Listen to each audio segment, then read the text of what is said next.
Don't forget, it was the NSF that C4'd the statue in the first place. UNATCO's here to put the pieces back together. Ask me, I think the government did it. They want people to think the NSF are terrorists. I think the government made the plague on purpose to get rid of the population growth. Number one, in 1945, corporations paid 50% of federal taxes. Now they pay about 5%. Number two, in 1900, 90% of Americans were self-employed. Now it's about 2%. The entire executive branch is hand-picked. 19 of the last 23 U.S. presidents have been members of the Trilateral Commission. The Trilateral Commission is financed by the Rockefellers and the Rothschilds. Did you ever ask what it's for? The surveillance, the police, the shoot-on-sight laws. Is that freedom? The more of us you kill, the more that secessionism lives in the hearts of the people. Ever wonder why big car companies pay 2% tax while the guys on the assembly line pay 40%? Corporations are so big you don't even know who you're working for. That's terror. Terror built into the system. Need I remind you that in the case of a national emergency, FEMA has a list of 6 million Americans who will be transported to detention centers? Your tabloids call it RX-84. Yeah, including the President, Congress, and the Supreme Court. In my position, I find it very easy to add names to that list. The whole project of world government, going back to the League of Nations, has been funded and manipulated mainly by wealthy bankers. Remember that the UN itself was built on land donated by John D. Rockefeller.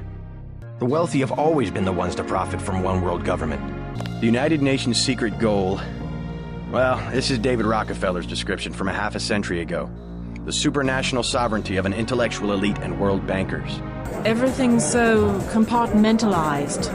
Kaczynski was right about the division of labor. I'll give it that much. Who puts the pieces together? Someone who makes a lot more money than we do. The West, so afraid of strong government, now has no government, only financial power.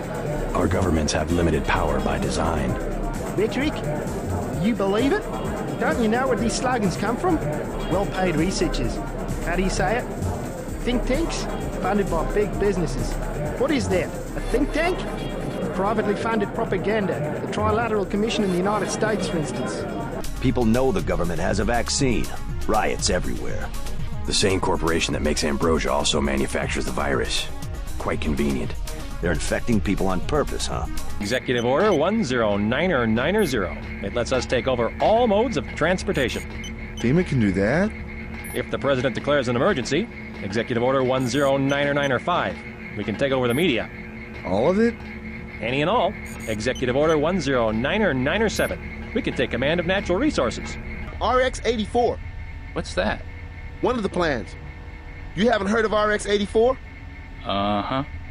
FEMA takes over the highways, police, airports, media, the armed forces.